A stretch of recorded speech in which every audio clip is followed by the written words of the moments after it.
absolutely nobody is surprised, I do have more book recommendations. I also have a very cute dog and very cute nails. Like, look at this color. So these are specifically books that I would recommend for you based on your favorite weird kids book. And I'm not talking about that as in books that you read because you were a weird kid.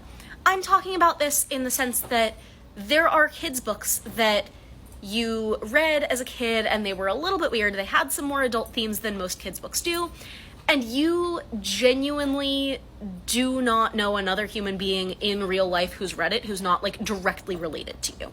So books that you read and you still think about to this day, but like you think you made them up half the time, which to be clear is like half my bookshelf. If you loved Tamora Pierce's books as a kid, I'm going to assume that you like your protagonists female, you like them vaguely stabby, and you like them a little bit magical. And like, good on you. There are great books that match those descriptors. If you haven't read Anne McCaffrey's Dragon Riders of Pern books yet, you should get on that. You will have an excellent time. If you're wanting books that are like a little bit heavier on the stabby than on the magical, you want Shades of Magic, I know the title's misleading, by V.E. Schwab. And if you want it a little bit heavier on the magic, but also weirdly heavy on the stabby, then you want Sarah J. Maas. Like, that is exactly what she's really good at.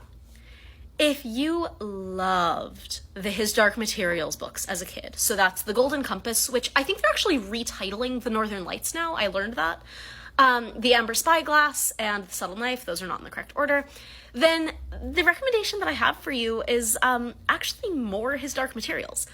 There are a few books that have come out within the last few years, where, like, they revisit these characters 10 years before and also 10 years after the original trilogy.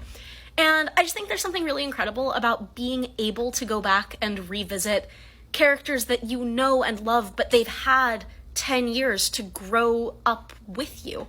There's something really wonderful and magical about growing with characters and getting to revisit a world, but to identify with the adults rather than the children, or to identify with the adults who you last saw as a child, but they've now aged with you. Like, that's magical, that's cool, we should all lean into that. Right. I hesitate to put this one on the list a little bit, but there's this graphic novel series that I don't know anybody in my real life who's read it now who did not go to school with me as a kid.